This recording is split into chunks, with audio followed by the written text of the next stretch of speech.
Assalamualaikum warahmatullahi wabarakatuh. Kami dari kelompok 10 akan mempresentasikan mengenai materi matematika aplikasi trigonometri. Kami kelompok 10 terdiri dari Widya Nuraini, Kana Ulin Nuha, Naurani Srina Afifah, dan Avianita Dewi. Pengertian trigonometri. Trigonometri adalah ilmu yang mempelajari hubungan antara sudut, panjang, dan tinggi. Trigonometri juga merupakan suatu cabang ilmu matematika yang mempelajari hubungan antara rasio sisi segitiga, siku-siku, dan sudut-sudutnya. Trigonometri dalam matematika mempunyai 3 fungsi, yaitu sebagai berikut. 1. Sinus merupakan perbandingan sisi segitiga siku-siku atau terdapat pada depan sudut dengan sisi miring sekitar 90 derajat. 2. Kosinus merupakan perbandingan sisi segitiga yang berada di sudut dengan sisi miring. 3. Tangen merupakan perbandingan sisi segitiga yang berada di depan sudut dengan sisi segitiga yang di sudut. Rumus-rumus dari trigonometri. Sin A sama dengan depan per miring sama dengan A per C. Cos A sama dengan samping per miring sama dengan B per C. Tan A sama dengan depan per samping sama dengan A per B.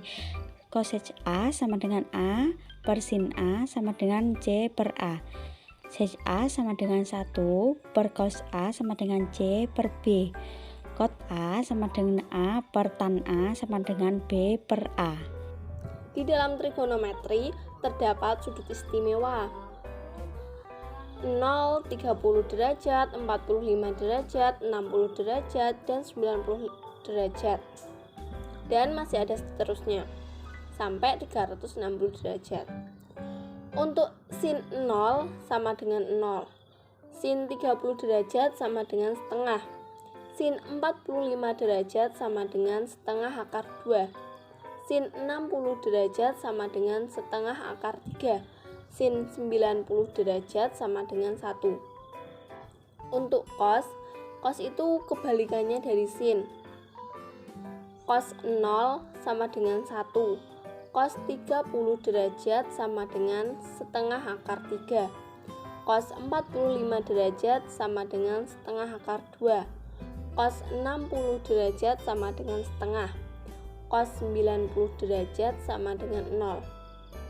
Untuk tan sendiri, tan 0 sama dengan 0. Tan 30 derajat sama dengan 1/3 akar 3. Tan 45 derajat sama dengan 1. Tan 60 derajat sama dengan akar 3. Tan 90 derajat tak terhingga. Dari perbandingan tersebut, kuadran nilai sin akan positif jika y-nya positif. Jika x-nya positif, nilai cos akan positif. Nilai tan akan positif jika x dan y sama-sama positif atau negatif. Sudut pusat lingkaran memiliki besar antara 0 derajat sampai dengan 360 derajat. Sudut tersebut dibagi menjadi 4 kuadran. Yang pertama, kuadran 1 memiliki sudut yang besarnya antara 0 derajat sampai 90 derajat. Semua nilai perbandingan trigonometri positif dalam kuadran ini. Kuadran 2 memiliki sudut yang besarnya antara 90 derajat sampai 180 derajat. Dalam kuadran ini hanya nilai sinus dan cosan yang positif. 3. Kuadran 3 memiliki sudut yang besarnya antara 180 derajat sampai dengan 270 derajat. Dalam kuadran ini hanya tangen dan kontangen yang positif. Keempat, kuadran 4 memiliki sudut yang besarnya antara 270 derajat sampai 360 derajat. Dalam kuadran ini hanya cosinus dan secan yang positif. Identitas trigonometri. Teorema Pitagoras yaitu A kuadrat plus B kuadrat sama dengan C kuadrat merupakan dasar penyusunan identitas trigonometri. Identitas trigonometri menyatakan hubungan dari suatu fungsi trigonometri dengan fungsi trigonometri lainnya. Jumlah dari sinus kuadrat dan kosinus kuadrat sama dengan 1. Jika kedua ruas dibagi dengan kosinus kuadrat, dapat diperoleh 1 ditambah tangen kuadrat sama dengan sekan kuadrat. Begitu juga jika kedua ruas dibagi dengan sinus kuadrat, dapat diperoleh 1 ditambah kotangen kuadrat sama dengan kosekan kuadrat. Rumus penjumlahan dan pengurangan trigonometri. 1. Rumus penjumlahan sinus. Sin A ditambah sin B sama dengan 2 sin 1/2 dalam kurung A ditambah B. Cos 1/2 dalam kurung A ditambah B. 2. Rumus pengurangan sinus. Sin A dikurangi sin B sama dengan 2 cos 1/2 dalam kurung A ditambah B sin 1/2 dalam kurung A dikurang B. 3. Rumus penjumlahan cosinus. Cos A ditambah cos B sama dengan 2 cos 1/2 dalam kurung A ditambah B cos 1/2 dalam kurung A dikurang B. 4. Rumus pengurangan cosinus. Cos A dikurangi cos B sama dengan min 2 sin 1/2 dalam kurung A ditambah B sin 1/2 dalam kurung A dikurang B. 5. Rumus penjumlahan tangen. Tan dalam kurung A ditambah B sama dengan tan A ditambah tan B per 1 min tan A tan B. 6. Rumus pengurangan tangen. Tan dalam kurung A min B sama dengan tan A dikurang tan B per 1 ditambah tan A tan B. Perkalian fungsi sinus dan kosinus. Rumus 2 sin A cos B sama dengan sin A plus B sama dengan sin A kurangi B. Negatif 2 sin A sin B sama dengan cos A plus B kurangi cos A plus kurang B. 2 cos A sin B sama dengan sin A plus B kurangi sin A kurang B. 2 cos A cos B sama dengan cos A plus B tambah cos A kurang B. Dalam pembiasan cahaya, kita dapat membentuk suatu sudut. Jadi, dalam kehidupan sehari-hari, kita sering memakai aplikasi trigonometri seperti pemantulan. Studi rekayasa optik juga menggunakan fungsi trigonometri untuk menganalisis jalan penetrasi cahaya melalui kaca.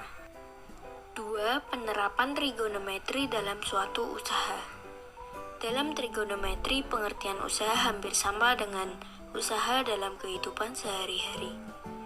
Persamaannya adalah dalam hal kegiatan dengan mengarahkan tenaga, seperti usaha seseorang yang menarik kotak pada bidang datar dengan tali yang membentuk sudut terhadap horizontal.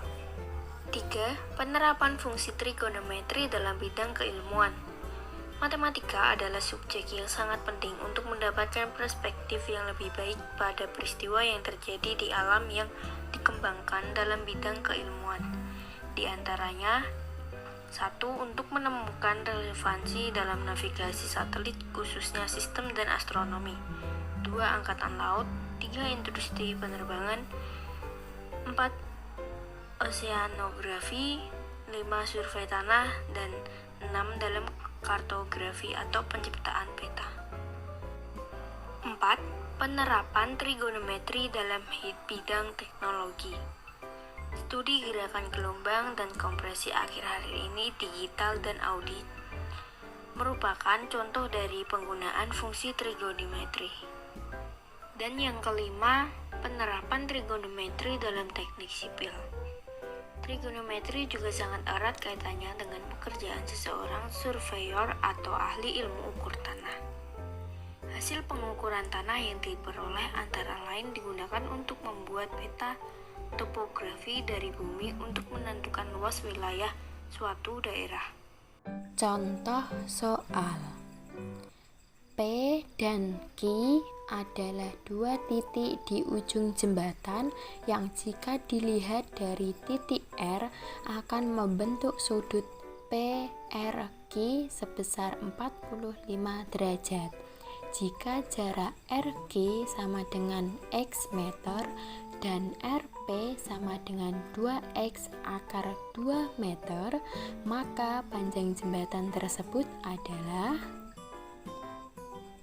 Dari gambar tersebut, kita bisa menggunakan aturan kosinus yang diperoleh PQ kuadrat sama dengan RQ kuadrat plus RP kuadrat min 2RQ kali RP cos 45 derajat. PQ kuadrat sama dengan X kuadrat plus 8X kuadrat min 2 kali 2X akar 2 kali X kali 1/2 akar 2. PQ kuadrat sama dengan 9X kuadrat min 2X kuadrat. PQ kuadrat sama dengan 5X kuadrat dan hasilnya adalah X akar 5. Jadi panjang jembatan PQ adalah X akar 5 meter.